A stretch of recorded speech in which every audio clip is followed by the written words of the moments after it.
Welcome back to Movie Night with Marcos and Paulina. Heyo.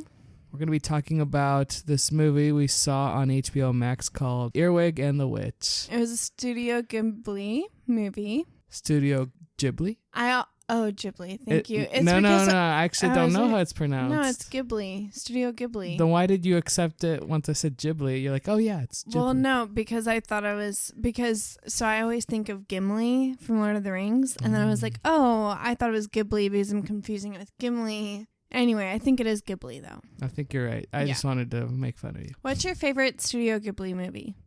I like Spirited Away. Oh, that's what I say, too. Yeah. I don't know if it's my favorite because I would need to see a list of all of the movies that are Studio Ghibli.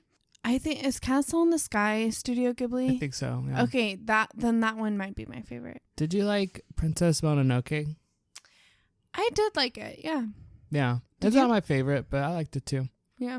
But yes, I was actually shocked that this was a Studio Ghibli movie. Yes, the style is very different. This was their first 3D CGI animation. So obviously Studio Ghibli is known for their gorgeous hand-drawn animation. This was, according to the random article I read, was their first 3D CG movie. And it kind of shows. It does show. The ways that it did seem like Studio Ghibli were, and I know this is kind of weird, but the audio, like the way the sounds were and what they gave sounds to, like kind of like the sound of feet on the ground or a broom, against the floor. All of that sounded very Studio Ghibli to me. Yeah, and you could tell where it was dubbed for like American Right. audiences. Mm-hmm. Like the music was very different. Mm-hmm. But yeah, you can tell it's a different animation style, which I actually think makes the movie kind of suffer a little bit. But we'll Yeah, get I into agree. that. I didn't love the animation. Yeah, just as an overview, there's this girl named Earwig that Or Erica Wig. Yeah, she gets called that by the orphanage. She's dropped off at the beginning of the film in an orphanage, and she gets adopted by a witch, and it's basically a movie of how she's going to manipulate people to get to do what she wants to do, what Earwig wants to do. I mean, it's not, I wouldn't say it's about that, but that's part of her character, right? Her character, She's very very strong-willed Yeah. and, manipulative, but in sort of a cute way. I mean, to me, it was a little annoying at times. But I think overall it's supposed to be pretty endearing. It is based off of a children's book. Yeah, that's just what I took out of it. But yeah. But how about you say what you thought about the movie overall? I think overall it was a cute little movie that I would enjoy, randomly watching with my kids when I have kids. Did I think that it was like a great work of art in itself? I didn't. Like we mentioned earlier, the animation really does not look that good, and it's weird that it looks like an old CGI movie, Like 2006, right? Yeah, it does not look like 2021 Meet the Robinsons. CGI. Yeah, it does look like Meet the Robinsons, or even it reminded me at first. I was like, is this claymation? Like it sort of looks like claymation. I thought of Coraline mixed a with little CGI. bit. Yeah. But yeah, the movie itself, and him saying Coraline, like parts of it make me think that's like Studio Ghibli meets Tim Burton a little bit. She gets adopted, Earwig or Erica. She gets adopted by a witch and a mandrake, right? And she's this very unusual girl who gets adopted by this unusual couple who seems to be related, or, they used to know her mother, but that I think is what's so weird about the whole movie is the plot. You get to the end of the movie and you realize, oh, the actual plot is Erica or Earwig getting Bella Yaba and the mandrake, the couple that adopts her, getting them to, be twisted around her finger. Yeah, it doesn't feel like there's a lesson learned, right? Or like a nice message for kids. Throughout the movie, you think that she's gonna uncover some like dark secret about her mother, or maybe she's gonna discover that she was always a witch, or it's interesting because today I was teaching my ESL kids about conflict and stories. And in this movie, it's like you assume you know what the conflict is, and then there's actually no conflict. Like there's no real danger to her. There's no moment in which they come to understand each other, or in which there's an honest kind of cathartic experience between them all. There's no heart-to-heart or anything that you expect out of a PG movie. You know? It just like in the last 10 minutes of the movie, I have them wrapped around my finger and things are great. Yeah, and I don't understand why she keeps bringing up that she misses her friend from the orphanage. He doesn't really have anything to do with the movie. I actually thought that was sweet because it was that it makes her more human. She's manipulative, but she cares about the people. Like she acts like she doesn't, but she does care about them. Yeah, I mean it was sweet, but it didn't really have anything to do with the movie, you know, like they bring him up so much. She keeps confusing the cat's name. That's true. That was weird. Yeah, it's like weird. How do you confuse a cat's name with your friend? It's like she sees her friend like as this cat to be used. And the plot still confuses me, like when there's like these little demons that follow the Mandrake's orders, right? Well, I think that was just like, he's so powerful. Right, but there are scenes where it looks like the little demons are spying on her. And they don't do anything with it. Yeah, you're right. But what was the point of us getting a glimpse of the little demons spying on her? Like, she went into this room and these books fell on her. Like, they're just playing tricks on her. I think it was kind of like setting up this, the setting. What is it like in this house? A house with demons. But no, you're right. And that is my main complaint, is there are several times in the movie where you think it's going to lead to something, and it's just an empty room. Like there's nothing there. Yeah. And it was kind of hard to follow because of the weird plot. Mm-mm. There are things I liked about it. For example, I like the music personally. I thought it got really repetitive. I mean, I was about to say competitive. I thought it got a little, it felt like it was like 2 songs that they kept repeating. Also, so it featured music by Casey Musgraves. And I gotta say, I'm just not a fan of Casey Musgraves. And I knew it was her before I even read that it was her. Yeah. And I was like, I'm not a fan of this. I wish the movie was more about music if it's such a big deal. Yeah, and so it's not. In the cover poster, you see her with a microphone. Right. And she doesn't sing. She's not really. It's like, I actually thought this was going to be a movie about music. Yeah, it is odd that they make quite a few references to music. It all seems a little mysterious. Even the Mandrake says something like, witches are like music, or something like... Music takes you to like a magical place. Oh yeah, music like takes you to magical places. Which I think is a cool idea. They never go explore it. They never explored the music. It's hard to explain, but kind of like they were just hitting you in the head with it without ever showing it. Even though I like the music, it didn't really have anything to do with the movie. So it's frustrating that the things I kind of liked about it don't have a point. Especially when they supposedly start connecting over music, but you never actually see them connecting over music. Yes, exactly. And towards the end, the Mandrake kind of gets calmed down with Earwig asking like, you were in this band, that's amazing. Yeah. You're so you're a talented. writer, let me see what you write. Yeah. And but what sucks about that, so Earwig's forming this relationship with the Mandrake, who's the father figure in this situation. But all of that she's doing to form this relationship with him is actually, you see her that she doesn't actually care, and she doesn't think he's actually good at it. She's just trying to manipulate him. I know, it's so weird. Yeah. I don't know if it's so you like you don't culture get the clash. like warm feelings of. To be fair, this isn't a Disney movie, so that's true. Maybe we're being a little too American with it. Maybe. I mean, my friend was telling me that. Wait, what friend was it? Well, just saying that. I'm tired of American movies ending with like happy endings. This one ended in a happy ending. It did end a happy. Actually, the ending kind of bugged me.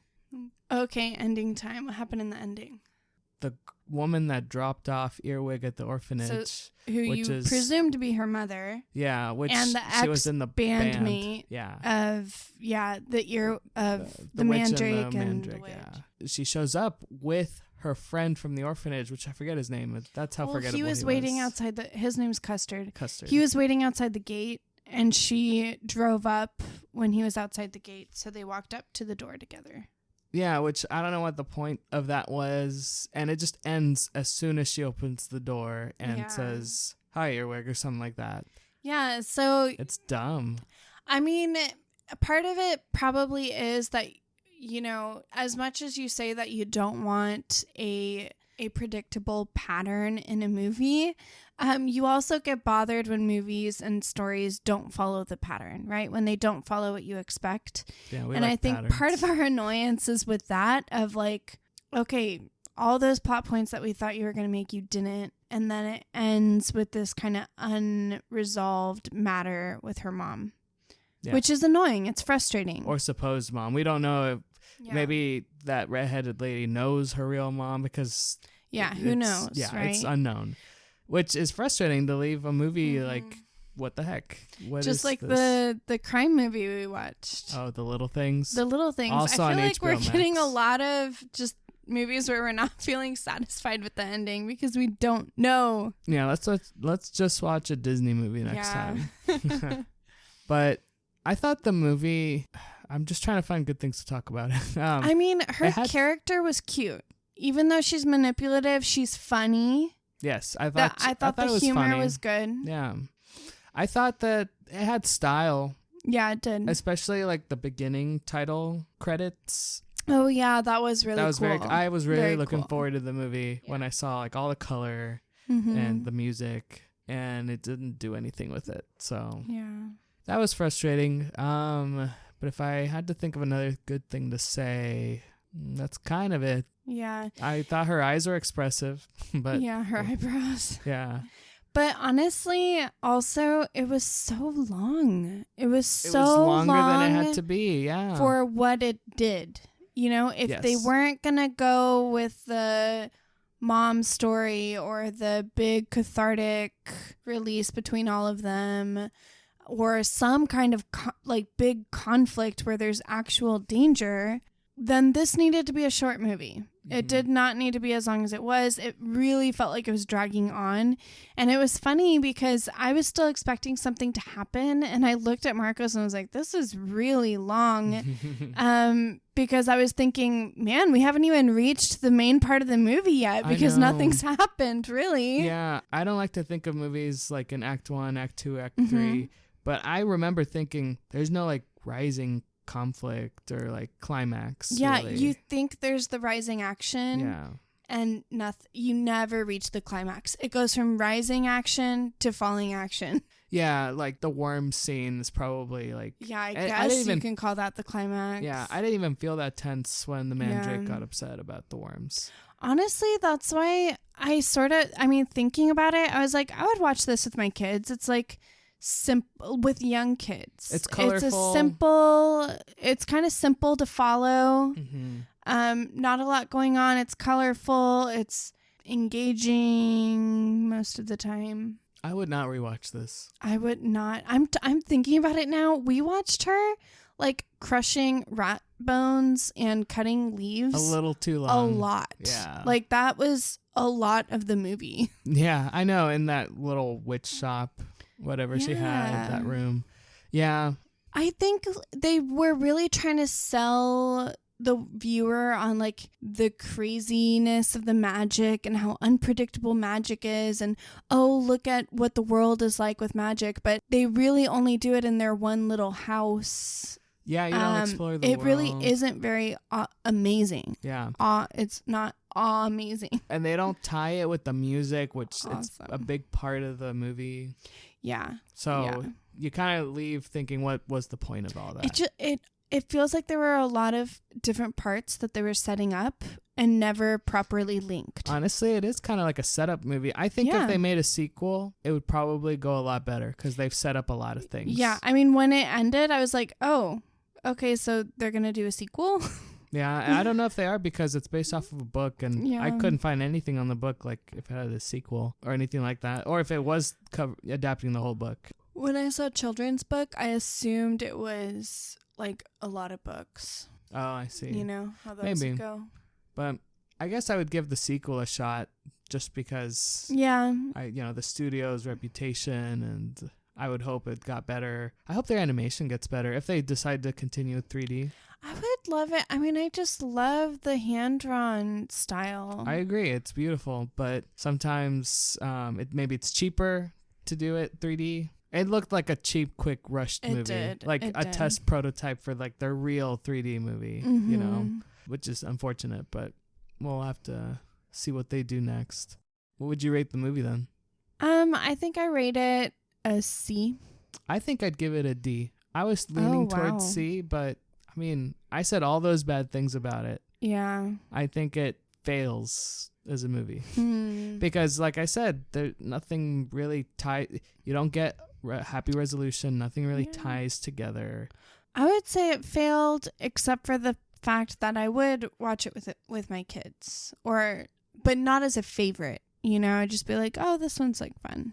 I would only watch it with kids if they requested that movie. Hmm. There's too many good movies. I guess there are way too many good movies out there Yes. to spend time on that one. Absolutely. You're right. Okay. I'm convinced. C. See, I mean, sorry, D. I said D. 65. That's what I give to students, even like on major grades, so that they don't tank too badly, even if it sucks. Really? 65. 65 is the failing grade. Wow. Really, 65 does the same thing as a 30, I mean, yeah. You failed. One time you I didn't got reach it. on an English essay, I actually got a 30. That hurt. Oh, yeah, for in global? Yeah. Oh, yeah. Yeah, it was awful. Oh, my gosh, and that's so bad. Yeah, it actually brings down your average compared to a 65. Yeah, I know. So, give them a but 30. like, it's the same thing of telling the student you failed to meet the, Yeah. Okay. So, yeah, I think we both failed it for sure. Hopefully they improve on their animation, but we'll have to see. Well, I mean, that's the thing. They didn't need to improve anything. The hand-drawn animation was great. There's nothing wrong with having two kinds of styles, right? Let's say they do both of them. Everyone else is doing CGI. But yes, that was our review of Earwig and the Witch. Not a great movie, in our opinion. Mm-hmm. Even though when I left the movie, I thought, oh, that wasn't too bad. But the more it sat on me, the more I didn't like it. The more I think about how much time we wasted watching it. Sorry I for get annoyed. wasting your time. No, I had a great time with you. Aw. Okay, well, that was our review of Earwig and the Witch. Don't check that movie out. But if you do, let us know what you think. Feel free to give us a review. We appreciate it. Sayonara. Bye-bye.